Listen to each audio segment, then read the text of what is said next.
যারা আওয়ামী লীগকে পুনর্বাসনের চেষ্টা করবে, যারা সংস্কারের বদলে, বিচারের বদলে আওয়ামী লীগের নেতাদেরকে গ্রেফতার করবার বদলে লুটপাটের রাজতন্ত্র কায়েম করছে, তাদেরকেও মনে করিয়ে দিতে চাই, মুসলিম লীগের ইতিহাস থেকে শেখেন।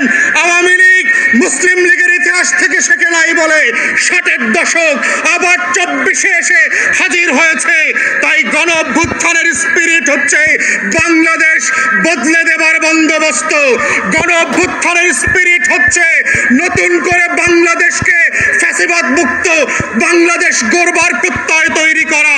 গণ অভ্যুত্থানের স্পিরিট হচ্ছে সংস্কার এবং পরিবর্তন। গণ অভ্যুত্থানের স্পিরিট হচ্ছে গণতদন্ত কমিশন করে আমার 1700 শহীদের প্রত্যেকটা লাশের প্রতি ফোঁটা রক্তের বদলা নেওয়ার বিচার করা। গণ অভ্যুত্থানের স্পিরিট হচ্ছে 25,000 প্রতিবন্ধী এবং আহত মানুষকে বাংলাদেশের উত্তর প্রজন্মের কাছে পরিচিত করিয়ে দেওয়া। গণতদন্ত কমিশনের মধ্য দিয়ে গণ অভ্যুত্থানের স্পিরিটকে বাস্তবায়ন করবার জন্য আমরা এখন পর্যন্ত দেখি নাই অন্তর্বর্তীকালীন সরকার গত 4.5 মাসে একটা তদন্ত কমিশন করেছে। আমরা গত 4 মাসে দেখলাম না পিলখানা গণহত্যার জন্য যারা আমরা রাস্তায় রাস্তায় মিছিল করেছি গত বছরগুলোতে, তাদের বিচারের জন্য একটা তদন্ত কমিশন হয়েছে। আমরা এখন পর্যন্ত দেখলাম না গত 4.5 মাসে এই বিচার ব্যবস্থাকে ঢেলে সাজানোর জন্য ন্যূনতম আয়োজন করা হয়েছে।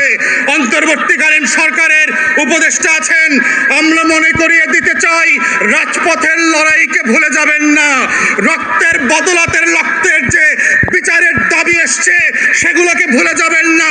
আমলাতন্ত্রের ফাঁদে পড়বেন না।